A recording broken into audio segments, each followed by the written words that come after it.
दोस्तों एक IPS officer की पावर क्या होती है वो आप लोगों को यहाँ पर इस पर्टिकुलर टॉपिक से देखने को मिलेगी। इंस्पेक्टर वो होता है जिसके कंधे पर तीन तबके होते हैं। उसको एसएचओ बेसिकली एसएचओ भी आप लोग बोल देते हैं। और जो एसआई था उसको सिपाही बना दिया गया है और ये काम किसके द्वारा किया गया है, ये एसपी के द्वारा किया गया है। तो उनको गलत जानकारी दी जाती है तो यहाँ पर उस चीज को पकड़ लेते हैं। और फिर यहाँ पर पहले तो इन दोनों को सस्पेंड कर दिया जाता है। तो सस्पेंड करना और बर्खास्त करने में डिफरेंस होता है। नॉर्मली एक तरीके तो होता है कि जॉब से ही हटा देना, एक होता है कि कुछ दिनों के लिए तुम जाओ एंजॉय करो, छुट्टी पर भेज देना।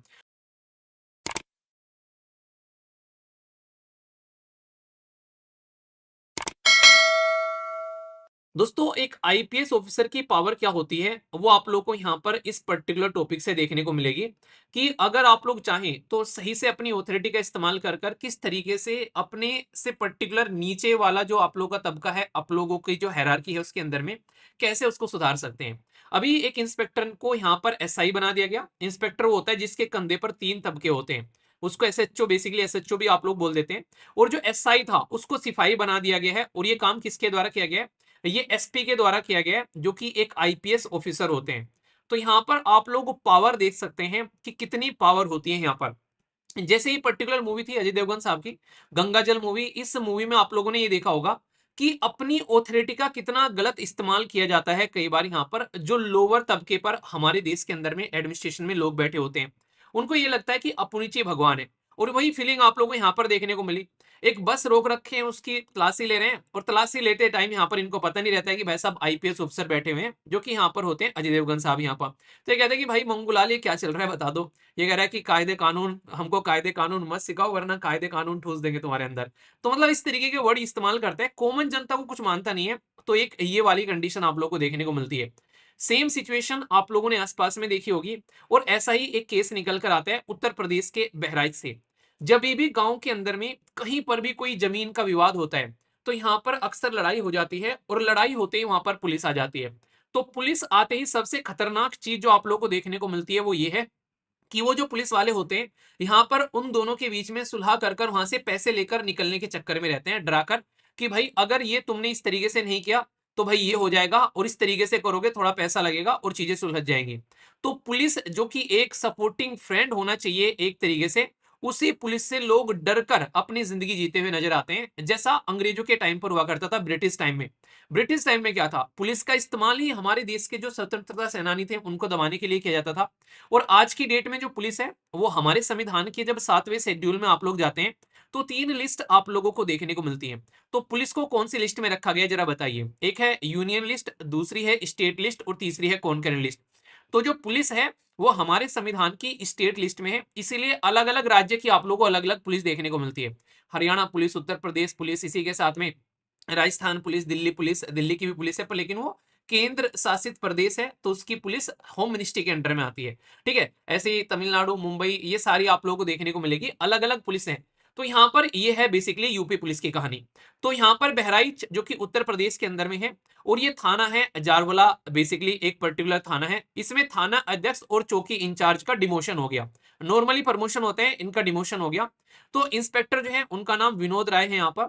एसआई एक तरीके से इंस्पेक्टर विनोद राय को एसआई और दरोगा जो मोहम्मद असलम थे उनको सिपाही बना दिया गया। यहाँ पर मुद्दा क्या था, मुद्दा था जमीन पर कब्जे के बारे में। तो यहाँ पर जो ये पर्टिकुलर एरिया है, इस पर्टिकुलर एरिया में दबंगों के द्वारा जमीन पर कब्जा कर लिया गया। जब जमीन पर कब्जा कर लिया गया तो जिसकी जमीन पर कब्जा गया भाई साहब वो गए यहाँ पर पुलिस के पास में कि हमारी जमीन पर कब्जा कर लिया गया। तो यहाँ पर उसको ध्यान में रखते हुए जो यहाँ पर ये चौकी इंचार्ज साहब हैं तो ये क्या करते हैं, ये यहाँ पर उस मुद्दे को अलग तरीके से प्रेजेंट करते हैं। ये दिखाकर कि यहाँ पर जो दबंगई हैं उनका साथ देते हुए नजर आते हैं। और ये चीज जो है वो एसपी भान लेते हैं। भाई यूपीएससी की तैयारी करके किया हुआ बंदा जो है उसके सामने क्या टिकेगा एक एसआई या एक आप लोग बोल सकते हैं यहाँ पर जो भी पर्टिकुलर कैटेगरी का है। वो सारी चीजें यहाँ पर देख कर गया, दुनिया भर के न्यूज़पेपर आर्टिकल पढ़ रखे हैं उस इंसान ने। तो यहाँ पर एसपी साहब जो है वो चीज समझ लेते हैं इमीडिएटली। तो उनको गलत जानकारी दी जाती है तो यहाँ पर उस चीज को पकड़ लेते हैं। और फिर यहाँ पर पहले तो इन दोनों को सस्पेंड कर दिया जाता है। तो सस्पेंड करना और बर्खास्त करने में डिफरेंस होता है। नॉर्मली एक तरीके तो होता है कि जॉब से ही हटा देना, एक होता है कि कुछ दिनों के लिए तुम जाओ एंजॉय करो, छुट्टी पर भेज देना। तो वो चीजें आप लोगों को देखने को मिलती है। और इनके खिलाफ जांच प्रक्रिया स्टार्ट कर दी जाती है एसपी के द्वारा। तो दोनों की जो भूमिका है वो काफी संदिग्ध पाई जाती है जांच की कार्रवाई में।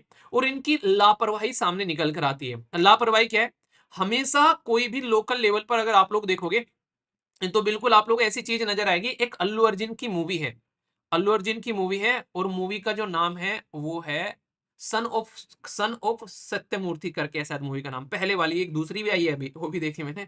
पहले वाली जो है सन ऑफ सत्यमूर्ति है, ठीक है।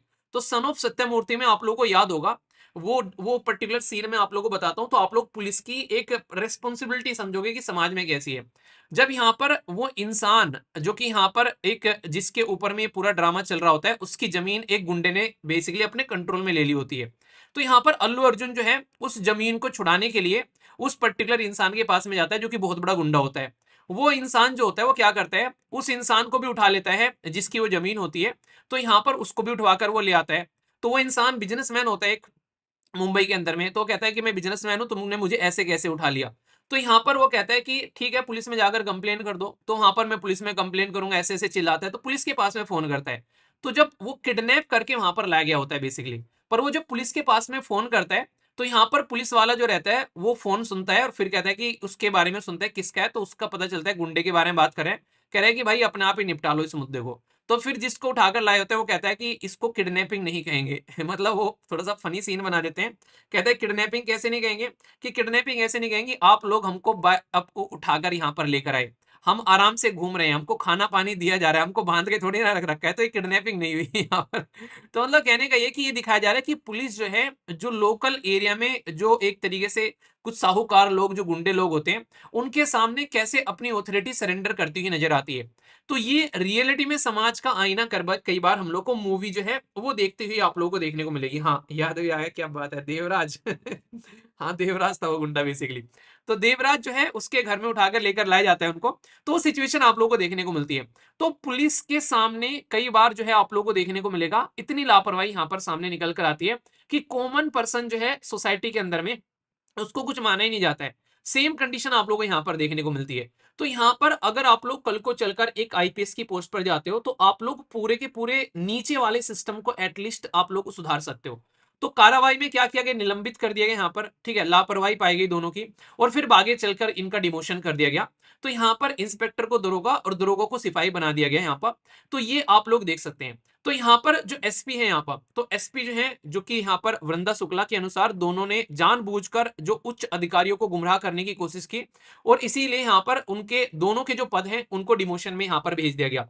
तो यहाँ पर जो अभी मुद्दा आप लोग समझोगे आखिर क्या है, अगर सोचोगे तो यहाँ पर पुलिस प्रशासन की पारदर्शिता आप लोगों को देखने को मिलेगी। जब ऑथोरिटी पर आप लोग होते हो, तो कहीं ना कोई जवाबदेही होनी चाहिए। तो अगर यहाँ पर पारदर्शिता नहीं रहेगी और जवाबदेही नहीं रहेगी, तो फिर भाई साहब मनमानी रहेगी यहाँ पर। कई बार इंसान जब परेशानी में होता है तो पुलिस के पास में जाते हैं। अगर रक्षक ही भक्षक बन जाए तो फिर इंसान कहाँ जाए। तो ये वाली कंडीशन आप लोगों को देखने को मिलेगी। तो ये काफी संवेदनशील मामला बन जाता है। तो इसलिए यहाँ पर अधिकारियों का सतर्क रहना जरूरी है कि लोकल लेवल पर जो बेसिकली जो लोकल लेवल पर एडमिनिस्ट्रेशन है वो कैसे काम कर रहे हैं।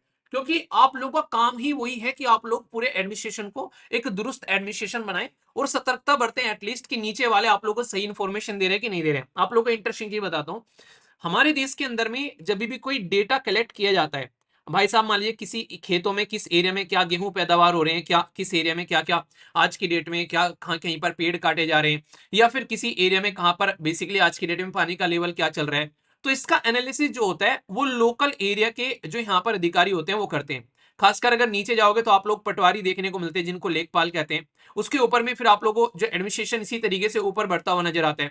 फिर कानून आप लोगों को देखने को मिलेंगे। फिर ऊपर जाओगे तो आप लोग तहसीलदार, और फिर जाकर इस तरीके से आप लोग एसडीएम, और फिर आप लोगों को यहाँ पर बेसिकली आईएएस अधिकारी देखने को मिलता है। तो एक लेखपाल जो रिपोर्ट प्रस्तुत करता है वो यहाँ पर एक रिपोर्ट जाती है आईएएस अधिकारी के पास में।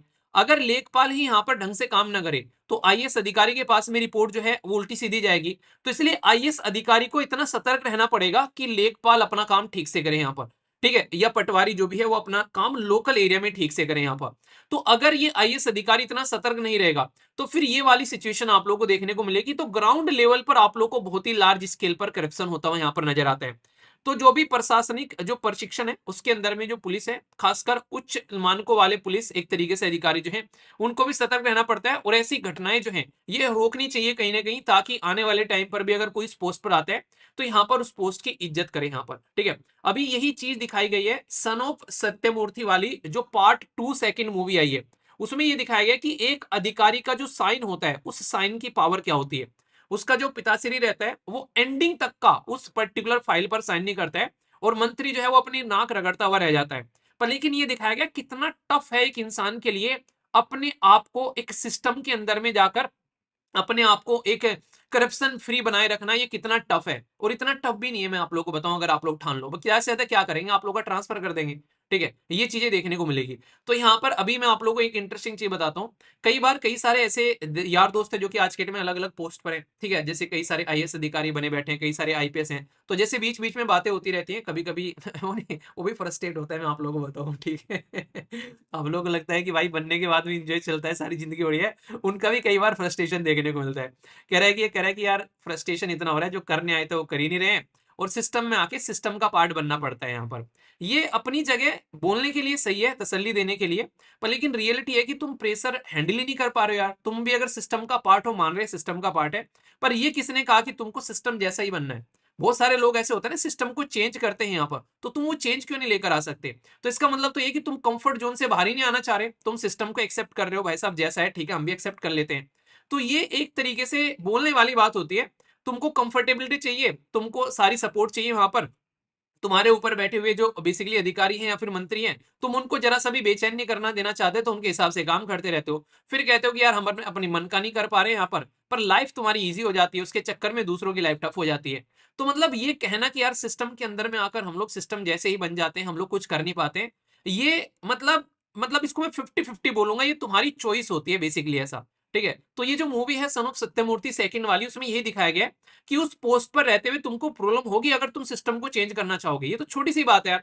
अगर तुम बहुत लंबे समय से एक्सरसाइज नहीं कर रहे हो, आज उठकर तुम एक्सरसाइज करने जाओगे, कल को मॉर्निंग में उठोगे, तुम्हारी बॉडी का अंग अंग चीख कर तुमको कहेगा कि यार क्या कर दिया मेरे साथ में, क्योंकि तुमने अब तक उसको कंफर्ट जोन में रख रखा था। तो जो सिस्टम एक स्टेब्लिश हो गया है, अगर उसको थोड़ा सा भी तुम चेंज करोगे, तो नॉर्मल सी बात है भाई, कुछ को तो दर्द होगा ही, और जो वो दर्द होगा तो उनकी रिएक्शन निकल कर आएगी। तो ये तो नेचुरल लॉ है भाई साहब। अगर तुम इसको भी एक्सेप्ट नहीं कर रहे हो, इसको भी तुम यहाँ पर मानने के लिए तैयार नहीं हो, तो इसका मतलब तो तुम बेवकूफ हो, तुम वो चीजें समझ ही नहीं पा रहे हो। तुमको लग रहा है कि नहीं यार मुझे कुछ नहीं करना चाहिए, फिर कहते हो कि यार मैं तो सिस्टम जैसे ही बन गया। तो ये तर्क जो है वो एक्सेप्ट करने लायक है नहीं वैसे। ठीक है, तो कोई बोलते हैं ना कि यार दोस्त क्या यार सिस्टम में जाकर सिस्टम जैसा हो गया हूँ। तो ये चीजें हैं, मैं आप लोगों को बता रहा हूँ, तो किस तरीके से आप लोगों को फ्यूचर रेडी कर रहा हूँ मैं, कि आप लोग जब जाओगे तो अपना माइंडसेट आप लोगों को बनाकर रखना पड़ेगा कि कुछ भी हो जाए यार, अपनी वैल्यूज के साथ में मुझे कॉम्प्रोमाइज नहीं करना है। ठीक है, इस तरीके से कि ठीक है यार ट्रांसफर कर दो पर कोई बात नहीं, पर हाँ गलत काम नहीं करना है। ठीक है, और ऐसे हैं बहुत सारे एग्जाम्पल आईएएस ऑफिसर के आप लोगों को देखने को मिल भी जाएंगे। एक आधा एग्जाम्पल आप बता दो। ठीक है ना, एक जो कि कितनी बार ट्रांसफर हो चुके हैं, याद आ रहा है किसके बारे में बात कर रहा हूँ। चलिए देखता हूँ कौन कौन बताता है। ठीक है, बाकी आप लोग इस चीज को थोड़ा सा ध्यान रखिएगा, ठीक है ना।